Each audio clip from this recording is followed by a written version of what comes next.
चलिए मुझे ये बताइए, आपने कहा है 100 mm, तो 100 mm मतलब 10⁻⁻1 हुआ कि नहीं हुआ? तो भैया 10⁻³ मिलीमीटर से 1 मिलीमीटर मतलब 10⁻³ मीटर से कम जाओगे तो 10⁻², कम नहीं एक्चुअली बढ़ रहे हैं, क्या हो रहे हैं? तरंग दैर्घ्य बढ़ रही है। तरंग दैर्घ्य क्या हो रही है? तो 10⁻² और बढ़ गई 10⁻1 और बढ़ गई 10 कितना? 0। भैया अपने पास तो 1 मीटर है ना, तो बीच में 10⁻1 पड़ रहा है कि नहीं पड़ रहा है?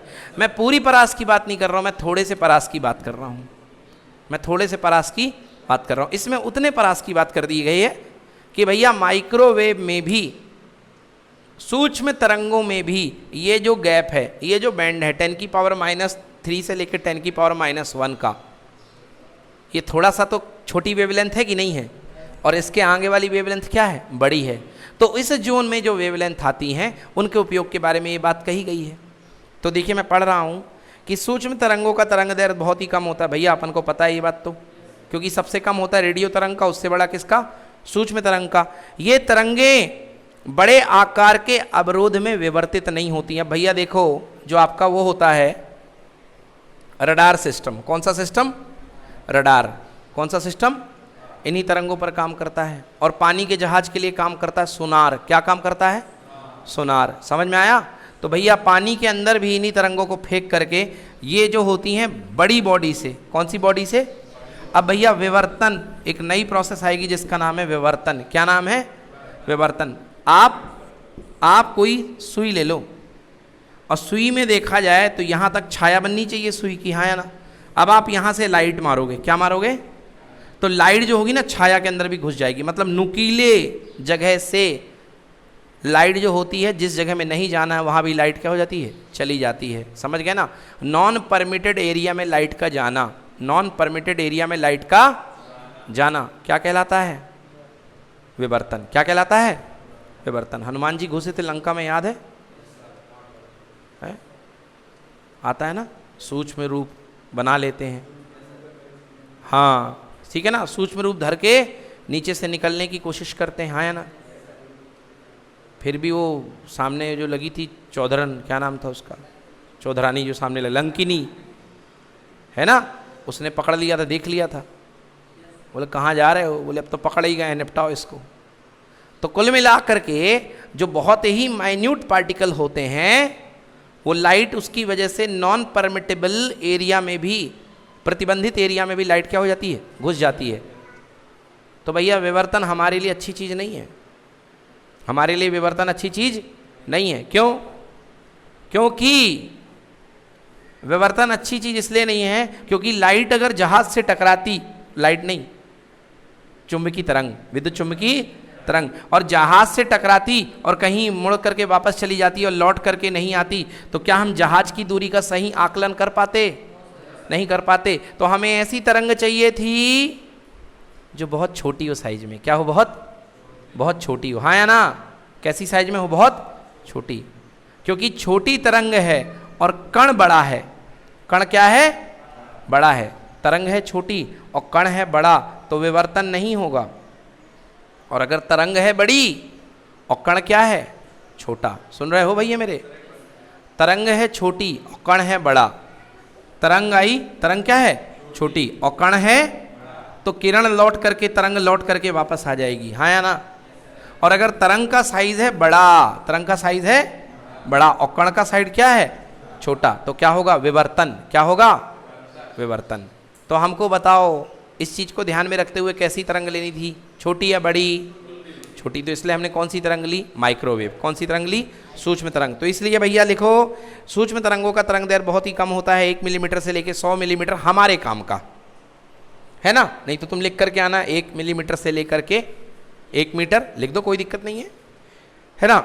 अतः ये तरंगें बड़े आकार के अवरोध में विवर्तित नहीं हो पाती हैं। फलस्वरूप इन कणों को बिना फैलाव के एक दिशा में भेजा जा सकता है। सूक्ष्म तरंगों के इस गुण के कारण इनका उपयोग रडार प्रणाली में किया जाता है। समझ में आया? जो आसमान में जहाज वगैरह उड़ते हैं और ड्रोन्स वगैरह जब आके गिरने होते हैं तो उनका पता लगाने के लिए इसी से इस्तेमाल किया जाता है। हाँ, विद्युत चुंबकीय तरंगों का वेग होता है प्रकाश का वेग, हाँ या ना? हाँ या ना? तो भैया ये तो 9th क्लास का क्वेश्चन है कि कितने समय के बाद वेग आएगी, हाँ या ना? हाँ हाँ, यही तो बात है ना। तरंग दैर्घ्य क्या है? बहुत छोटा। तरंग दैर्घ्य क्या है? बहुत छोटा। इतना तरंग दैर्घ्य छोटा है, वेव इतनी पतली है, इतनी छोटी है कि उसको छोटा सा भी पार्टिकल बिल्कुल विकराल लग रहा है। क्या लग रहा है? विकराल लग रहा है। बोलो हाँ या ना? भाई तुम जा करके ट्रेन से स्कूटर लड़ा दोगे तो ट्रेन हिलेगी कि स्कूटर वापस आएगा? स्कूटर क्या आएगा? वापस। बोलो हाँ। तो भाई वो स्कूटर ही जैसी है। हाँ, अरे कैसे ही जाए, जैसे जाएगी वो वैसे उसी फॉर्म में वापस आएगी। और रडार सिग्नल में जो तरंगे भेजी जाती हैं बिल्कुल सीधे जाती हैं, पॉइंट टू पॉइंट। तो जिस पॉइंट से जाती हैं उसी पॉइंट से वापस आती हैं।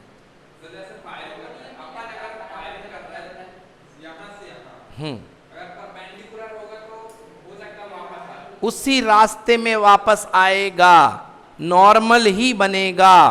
क्या बनेगा? नॉर्मल ही बनेगा।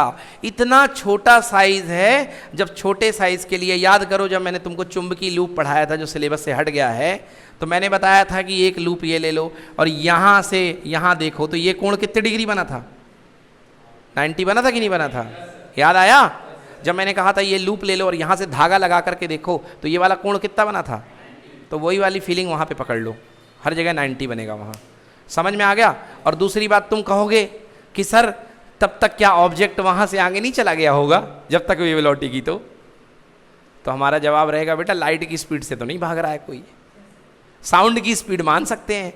साउंड की स्पीड 332 मीटर पर सेकेंड है, उसका 2 मैक, 3 मैक, 4 मैक, 5 मैक तक के विमान जनरेट हो गए हैं। मगर जिस दिन लाइट की स्पीड के हो जाएंगे उस दिन ये सोचेंगे अपन अभी लाइट की स्पीड से बहुत दूर हैं। लाइट की स्पीड आ गई मतलब 8 मिनट में पृथ्वी से सीधे कहाँ पहुँच जाएंगे? सूर्य पहुँच जाएंगे। समझ गए ना? ये मैं नहीं बताऊंगा अभी, सब्जेक्ट से भटक जाएंगे। चलो भाई, हाँ अगला तो सूक्ष्म तरंगे हो गए, खत्म हो गया। और बताइए, चलिए आज के लिए इतना ही ख़त्म करते हैं, कल इसको ख़त्म करके लेके आइए, कल क्लास लगी। अब नहीं बताएंगे कुछ। लाल कलर का उपयोग फोटोग्राफी में इसलिए करते हैं क्योंकि भैया E इक्वल टू क्या होता है? h new. बोलो हाँ। ये क्या है? प्रकाश के फोटोन की ऊर्जा।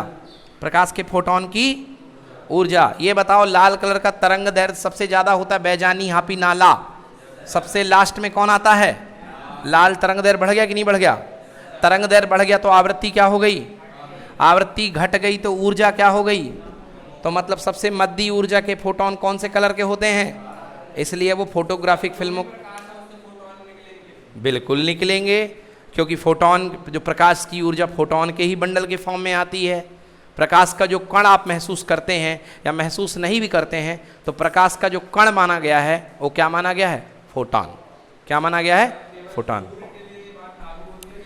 हर प्रकार के विकिरण के लिए हो लागू होती है। हर प्रकार के विकिरण के बिल्कुल निकल रहे हैं, बिल्कुल निकल रहे हैं, बिल्कुल निकल रहे हैं भाई साहब, ठीक है ना?